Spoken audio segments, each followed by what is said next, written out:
Hello बच्चों, आज हम एक छोटा सा सफ़र करेंगे पानी के साथ।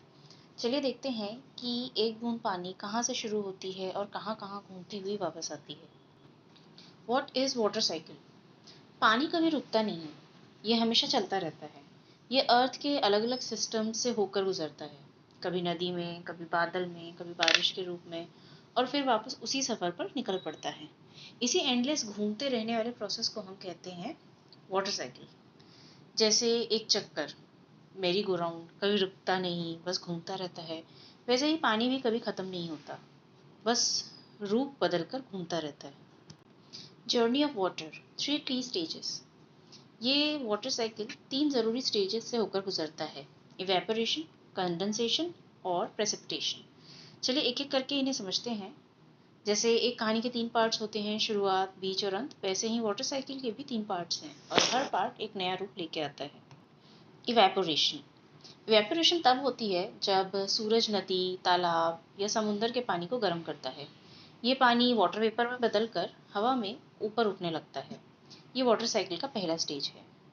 जैसे बारिश के बाद सड़क पर बना गड्ढा धूप में धीरे धीरे सूख जाता है, वहाँ का पानी इवेपोरेट होकर हवा में चला जाता है। Rising vapour. जब पानी इवेपोरेट होता है तो वो वाटर वेपर बनता है, एक इनविजिबल गैस जो आसमान की तरफ तैरता हुआ ऊपर जाता है।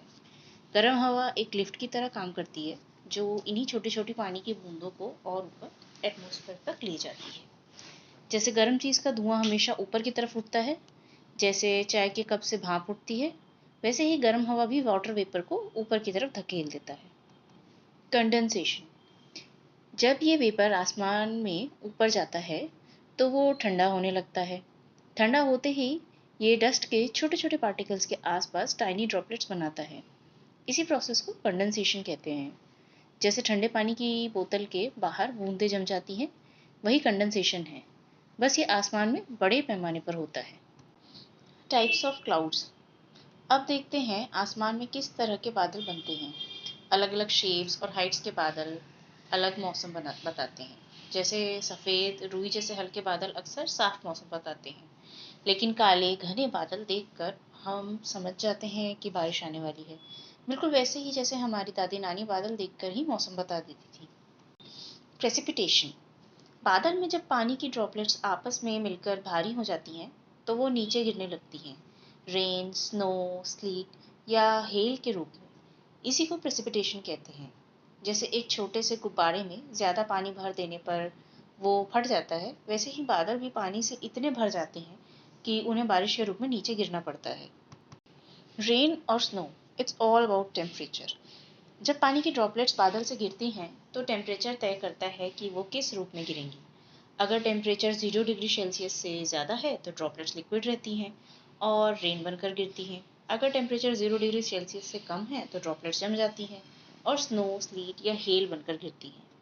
जैसे सर्दियों में पहाड़ी इलाकों में बर्फबारी होती है, लेकिन हमारे यहाँ मैदानी इलाकों में सिर्फ बारिश होती है, क्योंकि वहाँ का टेम्परेचर ज़्यादा ठंडा होता है।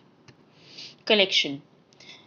रन ऑफ और नदियाँ पानी के ढलान से नीचे ले जाती हैं जब तक वो ओशंस, लेक्स और सीज में जमा नहीं हो जाता। कुछ पानी ज़मीन के अंदर भी गहरा जाता है और अंडरग्राउंड एक्वाफायर्स को भरता है। ये हमारा ग्राउंड वाटर सप्लाई है। जैसे बारिश का पानी गांव की गलियों से होता हुआ पास के तालाब में जमा हो जाता है, वैसे ही बड़े पैमाने पर नदियाँ भी पानी को समुंदर तक ले जाती हैं। Ground water flow. पानी मिट्टी और चट्टानों की परतों से होकर सीप करता है और धीरे धीरे नीचे जाकर अंडरग्राउंड एक्वीफर्स में पहुंचता है। ये नेचुरल अंडरग्राउंड रिजर्वॉयर्स होते हैं जो फ्रेश पानी को स्टोर करते हैं और धीरे धीरे रिलीज करते हैं। जैसे गाँव में हैंडपंप से जो पानी निकलता है, वो इसी तरह के ज़मीन के अंदर से जमे हुए एक्वीफर्स से आता है। Plants and water transpiration. पौधे भी वाटर साइकिल का हिस्सा हैं। उनकी जड़ें मिट्टी से पानी सोखती हैं। ये पानी स्टेम से होकर ऊपर जाता है और पत्तों तक पहुंचता है। फिर पत्ते हवा में छोटी छोटी पानी की बूंदें रिलीज करते हैं। इसी प्रोसेस को ट्रांसपिरेशन कहते हैं। जैसे गर्मी में पेड़ के नीचे खड़ा होना ठंडा लगता है, क्योंकि उस पेड़ के पत्ते ट्रांसपिरेशन के थ्रू पानी रिलीज कर रहे होते हैं, जो हवा को ठंडा बनाता है। Our impact. अब एक ज़रूरी सवाल, इंसान वाटर साइकिल को कैसे प्रभावित करते हैं? हम डैम्स बनाते हैं, ग्राउंड वाटर पंप करते हैं और खेती के लिए इरिगेशन करते हैं। इससे पानी का ज़मीन में बहना बदल जाता है। पॉल्यूशन और डिफॉरेस्टेशन भी नेचुरल वाटर साइकिल को डिसरप्ट करते हैं, जिससे अर्थ के सभी लिविंग चीज़ों पर असर पड़ता है। जब फैक्ट्री का गंदा पानी नदी में चला जाता है, तो वो सिर्फ नदी को ही नहीं बल्कि उस पूरी साइकिल को भी नुकसान पहुंचाता है, जो हमें साफ पानी देती है।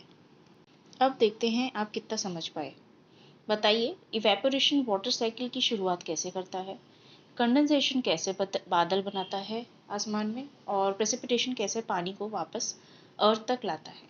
अपने जवाब ज़रूर सोचिए, और इंग्लिश में भी क्वेश्चन लिखा हुआ है, कमेंट्स में जवाब दे सकते हैं। याद रखिए, पानी की हर बूंद कीमती है।